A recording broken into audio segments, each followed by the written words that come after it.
Hi, I'm going to do the first round of group stage of the Women's FIFA World Cup, which would be from Australia and New Zealand. My predictions aren't by favouritism, they're by basically the world rankings and knowing the gap in where football is, the amount of quality and funding and so on in these countries. So I respect all countries competing. I'm just going all by that. So starting with Group A, we've got co-hosts New Zealand. We've got Norway.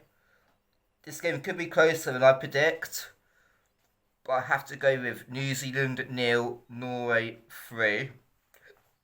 The next game is Philippines against Switzerland. I might be being a bit generous for Philippines here because I don't think they were at the last World Cup. Maybe they were. But Switzerland are a very good team. They've got Alicia Lehmann and Backerman, I think. Anyway, they've got a few good players. So therefore, it's Philippines nil, Switzerland 7. To Group B, you've got course Australia at home against the Republic of Ireland. And the Republic of Ireland have got very good few players themselves.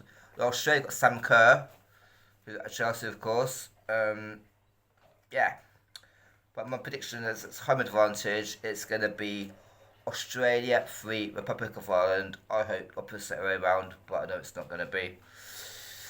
Then on to Nigeria against Canada. I know Nigeria have a very good history of men's football and women's football. I'm sure this generation will encourage another generation. Every country is influenced by the best, obviously, the country's generation in men's team and women's team. So for Nigeria, it could be a good one. In fact, they're there. But unfortunately, it's going to be a hell of a horrible result. Nigeria nil, Canada 8 is my prediction. On to Group C, and we've got Spain against Zambia. No, Spain against Costa Rica. Spain against Costa Rica. I think the men's football will be a lot closer. Women's football is a massive golfing class. Spain at nil, Costa Rica nil. On to Zambia against Japan. Well, Japan are very good at women's football, as we've known for the last few World Cups. And we know that they're a massive footballing nation for men's football and women's football. And so I think this is going to be one-sided. Zambia, not very good women's team. The men's team don't qualify for World Cups either. So, but this is the Women's World Cup. Zambia nil, Japan at 12. On to Group D, starting with England against Haiti. The Lionesses against Haiti. I have to say it's going to be a walk in the park for the Lionesses. They're going to show that despite the injury crisis they've got, they're going to pretend. They're going to play as if there's no injuries, problems. As if they're going to play as if it's not going to change anything. And therefore, England 9, Haiti 0. On to Denmark against China. Denmark, I think, one place above China in the world rankings. These are the closest any team are playing this first round. And probably the group stage, to be fair. But I think Denmark are going to win 2-0 against China. On to Group E. USA, defending champions, number 1 in the world. They lost to the Lionesses recently, but still a very good team. They got Alex Morgan and co. They got Vietnam, so it's not exactly be much of a challenge. In fact, it's probably going to be like a pre-tournament match or a pre-season for football. Yeah, I have to say USA 9, Vietnam 0. On to Netherlands against Portugal, it's going to be a lot closer. I think despite Portugal haven't got much of a women's history, and the Dutch have, I think this won't be such a one-sided game. I'm going to go for Netherlands 3, Portugal 1. On to Group F. Got France against Jamaica, Brazil against Panama. I think it's been great to see Jamaican men and women get to World Cups and respectable competitions and do well. France, they already do that. I'd say France 8, Jamaica 0. On to Brazil against Panama, another thrashing. I think Brazil have always been good at women's football, haven't they? And I think they'll thrash Panama 7-0.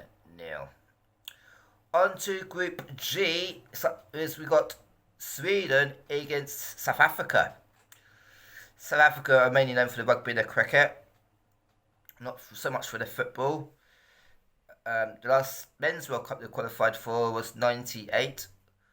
I don't remember the last Women's World Cup, but this is a jump in class. Sweden 8, South Africa 0. Italy against Argentina's next. We know what a massive game this has been in Men's World Cup history. This could be something in the future, the Women's World Cup. Let's hope so, because it's great for the sport of women's football to grow, and obviously in new nations even better. So yeah, but I think it'll be Italy 2, Argentina 0. But Argentina could be inspired by the Men's World Cup success and Lionel Messi and so on, and surprise us all. But I had to go by world rankings and by so on. So I said 2-0 Italy. On to Group H, where we start with Germany against Morocco. Look, it's great that Morocco did well at Men's World Cup. It was amazing for women's sport. Morocco also grew very well. Yeah, I've got respect for that country. The whole country's competing really. So yeah, I have to say Germany with class and experience. That's what it's all about in these tournaments, any sporting tournament. Germany 10, Morocco 0. Yeah, sorry. Then on to the final game of the first round of group stage, Colombia against South Korea. Well, it'd be great to see South Korea do well in women's football like they do in men's football. Yeah, it'd be fantastic if they took on what Japan are doing in a way of growing the sport, strengthening their national team, and saying, look, we can inspire the men's team, and we inspired what Japan do. They are rivals locally in the region. So yeah, let's do it. Right, thanks for watching my predictions. I'm going to try to do predictions for each round of group matches and further on throughout the tournament. Because I am going to follow it, and I think more people who watch this will follow it than some might think. So yeah. But the times of the games are very dodgy because it's been held in Australia and New Zealand. So some of the games here in UK will be at 6 in the morning, 3 in the morning, 11 in the morning, or whatever like that. So unfortunately, I'm going to miss a lot of games, but I'll watch the highlights, and the games I can watch, obviously I'll watch. But I'm going to try to watch as many Lionesses games live. If I can't, I'll catch up. But yeah, and the same with the Republic of Ireland. Those two, and yeah, I'll really make the greatest effort to watch, as I'm half English, half Irish. Thank you, I'm out, bye.